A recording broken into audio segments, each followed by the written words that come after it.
Hi, it's Dr. William. I want to talk about something that's just so important to plastic surgery when we're looking at the abdomen, and that's internal fat. Obviously, I've talked about that quite a bit, but here's a really good example. This is patients 3 months out from having a tummy tuck, breast lift, and lipo 360. You can see her abdomen is absolutely flat. Would I like this part of her belly button to go in a little bit more? I would. Is that the way her natural belly button is? It is.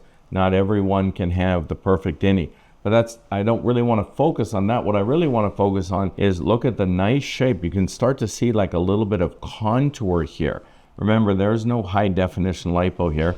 This is just her natural shape. But look at how absolutely flat she is. She's totally flat. And you can see on her before photo where she had this kind of really distended shape. Now, obviously, I tightened the abdominal wall when we're in here, which helps flatten. But if we have internal fat, then I can only tighten to the level of that internal fat. So I'd asked her to lose some weight, and she did. And this is what happens. She only lost 10 pounds, but it makes a massive difference to the shape of the abdomen. That's the first thing I want to point out. And then the second thing I want to point out is that she has a really beautiful OG shape.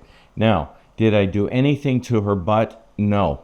She didn't have anything grafted to her butt. She didn't have anything grafted to her hips, nothing to her legs, but she still has this really pretty shape. So this was all achieved just with liposuction. So when I did her tummy, I did lipo. I do the same lipo. It's the whole back. She's got a little bit of skin laxity here. Okay, well, she's not 18 years old anymore. But if we look at her in shape, and this is why I joke with patients that the best BBLs that I do are the ones that I don't do them. She naturally had volume. She naturally had this convex part of the OG shape. So when I did the lipo like I traditionally did, we reveal her waist. She's got a small waist, but it's the lipo through this key area that's so important to start this rounding.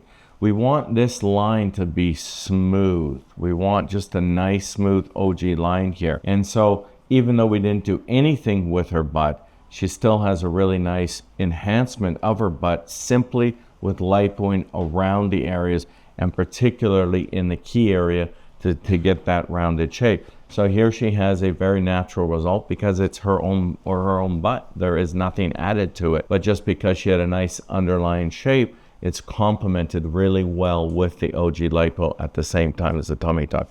But this is the part I'm so happy with, and this is the part I didn't even do, is the fact that she's lost this weight and that she has this really nice, look at from the side. I'm going to just turn it to the side.